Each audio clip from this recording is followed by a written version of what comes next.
Gəmiricilərdən insanlara keçən yeni növ virus haqqında yəqin ki, bir çoxlarınız eşitmisiniz. Bəs onun haqqında ən son məlumatlardan bilginiz varmı? Yoxdursa bizə sona qədər baxın. Saf televiziyasında tibb xəbərlərinin vaxtıdır. Studiyada Günel İbadovadır. Azərbaycanlı professor 18 yaşlı şəkər xəstəsi haqqında danışıb və nəyə görə diabetin bu qədər gəncləşməsini açıqlayıb. Birlikdə izləyək. Həkimlik təcrübəmdə ən gənc şəkər xəstəsinin 18 yaşı var. Bu sözləri professor cərrah-fleboloq doktor Vüqar Fəttahpur STV xəbər açıqlamasında deyib. Həkim bildirib ki, son illərdə şəkərli diabetin yaranma yaşı sürətlə aşağı düşür. Onun sözlərinə görə əvvəllər daha çox orta və yaşlı insanlarda müşahidə olunan xəstəlik artıq gənclər arasında da geniş yayılmağa başlayıb. Yarı olaraq ən gənc hardasa 18-19 yaş.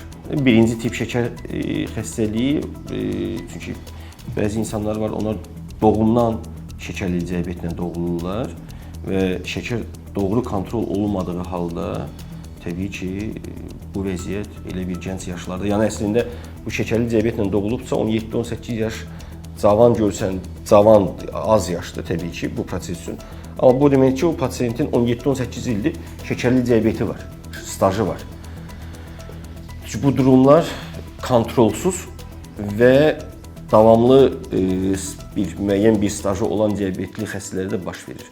İnsanlar var ki, 80-85 yaşında mən insanlar tanıyıram, hansın ki 50-60 illik şəkərli diabeti var, yəni 30 yaşından diabeti var, amma artıq 80-85 yaşı var və heç bir fəsad da yoxdur. Burada fəsadların baş verməsinin birinci səbəbkarı pasiyent özüdür. Niyə? Şəkərin doğru kontrol edilməməsi. Həkimin dediklərinə riayət edilməməsi. Yara ilə pasiyent gəlirsə, biz artıq %100 əminik ki, o pasiyent şəkərini vaxtı ilə, ola bilsin bugün artıq problem yaranıb və kontrol edib şəkər göstəricilər. Amma belə bir yara ilə gələn pasiyentdə biz əminik ki, %100 pasiyent uzun müddət şəkərini kontrol etməyib. Həkimin dediklərinə riayət etməyib. İstəyir pəhriz baxımından, istəyir dərman qəbulu baxımından, istəyir həyat tərzi baxımından. Hazırda qeyri-sağlam qidalanma, hərəkətsiz həyat tərzi, artıq çəki və stress diabet riskini artıran əsas amillərdir deyə həkim bildirib. Mütəxəssis qeyd edib ki, gənc yaşlarda şəkərli diabetin aşkarlanması gələcəkdə ürək-damar və böyrək problemlərinin yaranma ehtimalını yüksəldir. Həkim xüsusilə fast food məhsulları, qazlı içkilər və oturaq həyat tərzinin təhlükəli nəticələrə səbəb olduğunu vurğulayıb. Professor insanlara mütəmadi analiz verməyi, şəkər səviyyəsini nəzarətdə saxlamağı və sağlam qidalanmağa üstünlük verməyi tövsiyə edib.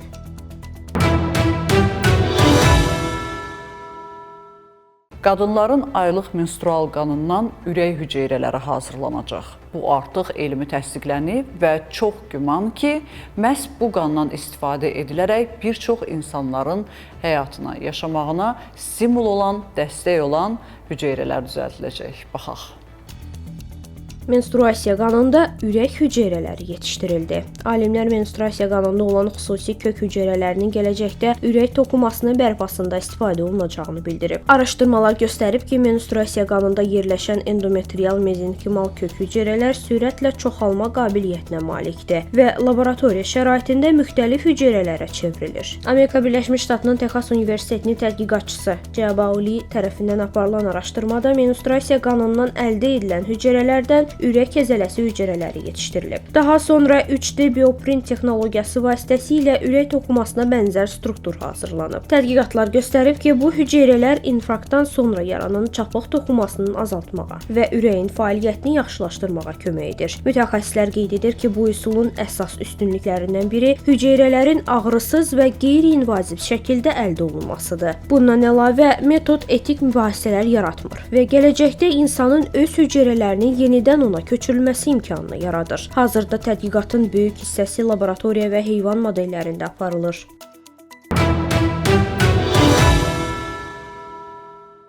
Harvard Universitetində süni intellekt və təcili yardım həkimləri arasında maraqlı bir yarış keçirilib.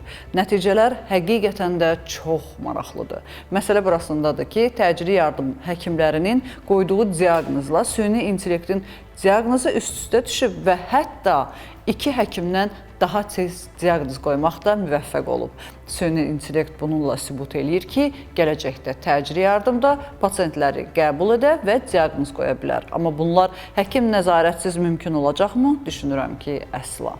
Baxaq. Süni intellekt təcili tibbi yardım həkimlərinə qalib gəldi. Harvard Tibb Məktəbi və Best İsrail Diakonus Tibb Mərkəzi alimlərinin apardığı yeni araşdırma süni intellektin təcili tibbi hallarda diaqnoz qoyma qabiliyyətini qiymətləndirib. Araşdırmada OpenAI şirkətinin hazırladığı O1 modeli bəzi hallarda 2 həkimdən daha dəqiq nəticə göstərib. Tədqiqat zamanı təcili yardıma müraciət edən 76 xəstənin məlumatları analiz olunub. Həkimlərə və süni intellekt sistemlərinə xəstələrin elektron tibbi qeydlərində yer alan eyni məlumatlar təqdim edilib. Nəticələr əsasən O1 modeli ilkin mərhələdə halların 67%-də düzgün və ya düzgünə yaxın diaqnoz qoyub. Müqayisə edilən həkimlər isə müvafiq olaraq 55 və 50% göstərici əldə edib. Mütəxəssislər bildirir ki, bu nəticələr süni intellektin həkimləri tam əvəz edə biləcəyi anlamına gəlmir. Çünki təcili tibbi yardım zamanı xəstənin ümumi vəziyyəti, fiziki müayinə, görüntüləmə nəticələri və həkimin klinik təcrübəsi hələ də böyük əhəmiyyət daşıyır.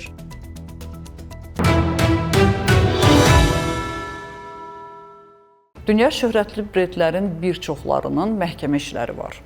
Səbəb isə ondan ibarətdir ki, istifadəçilər həmin məhsulların tərkibində sağlamlığa ziyan olan maddələr aşkarlayırlar.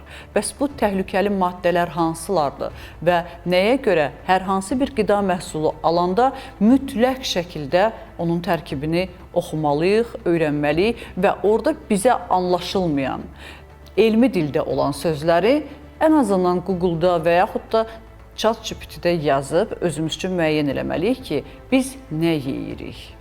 Təhlükəli tərkibi olan məşhur məhsullar. Sosial şəbəkələrdə gündəlik istifadə etdiyimiz bəzi məhsulların tərkibində sağlamlıq üçün riskli hesab olunan maddələrin olduğu iddiaları yenidən müzakirə olunur. Mütəxəssislər bildirirlər ki, əsas məqsəd insanlarda qorxu yaratmaq deyil, istehlakçıların məhsul tərkibi barədə məlumatlı olmasına diqqət çəkməkdir. Məsələn, akrilamid yüksək temperaturda bişirilən qidalarda yarana bilər. Bu maddəyə əsasən kartof çipsi, fri, peçenye və qəhvədə rast gəlinir. Qurğuşun isə orqanizmdə toplanaraq sinir sistemi və daxili orqanlara zərər verə bilən ağır metal hesab olunur. Benzolun qan və immun sistemi üçün təhlükəli ola biləcəyi bildirilir. Plastik məhsullarda istifadə edilən ftalatlarla bağlı hormonal balansı poza bilməsi istiqamətində araşdırmalar davam edir. Geniş istifadə olunan glifosat herbisidi ətrafında da elmi mübahisələr səngimir.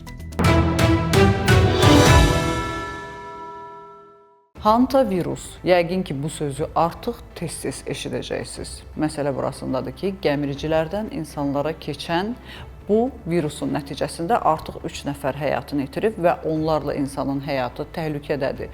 Bəs bu virus nədir? Nəyə görə bu qədər təhlükəlidir və özümüzü necə qorumalıyıq? Birlikdə baxaq. Ümumdünya Səhiyyə Təşkilatından yeni virusla bağlı açıqlama. Atlantik okeanında səyahət edən Hollandiya bayraqlı MV Hondius kruiz gəmisində baş verən hantavirus epidemiyası dünya səhiyyə qurumlarını hərəkətə keçirib. Aprelin 1-də Argentinadan yola düşən və Antarktida istiqamətinə üzən gəmidə artıq 3 nəfər həyatını itirib, 8 nəfər isə müalicə altındadır. Hazırda Cabo Verde sahillərində olan gəmidəki 150 sərnişin öz kabinalarında izolyasiya edilib. Hantaviruslar əsasən gəmiricilər tərəfindən daşınan virus qrupudur. İnsanlara yoluxma adətən bu heyvanların ifrazatları ilə təmas olduqda və ya qurumuş ifrazat hissəciklərinin hava damcı yolu vasitəsilə baş verir. Xəstəliyin ilk mərhələsi qripə bənzədiyi üçün diaqnoz qoymaq çətindir. Yüksək hərarət, əzələ ağrıları və titrəmə ilə başlayan virus qısa müddətdə 2 ağır formaya keçə bilər. Ağciyər sindromu, nəfəs darlığı və ağciyərlərin maye ilə dolması. Bu zaman ölüm riski təxminən 35%-dir. Böyrək sindromu isə daxili qanaxma və böyrək çatışmazlığı. Bu zaman ölüm riski 1%-dən 15% arası təşkil edir. Hantavirusun spesifik bir dərmanı və ya peyvəndi yoxdur. Müalicə əsasən xəstənin orqanizmini dəstəkləməkdən ibarətdir. Ümumdünya Səhiyyə Təşkilatının rəhbəri bildirib ki, hazırda ictimai sağlamlıq üçün risk aşağıdır.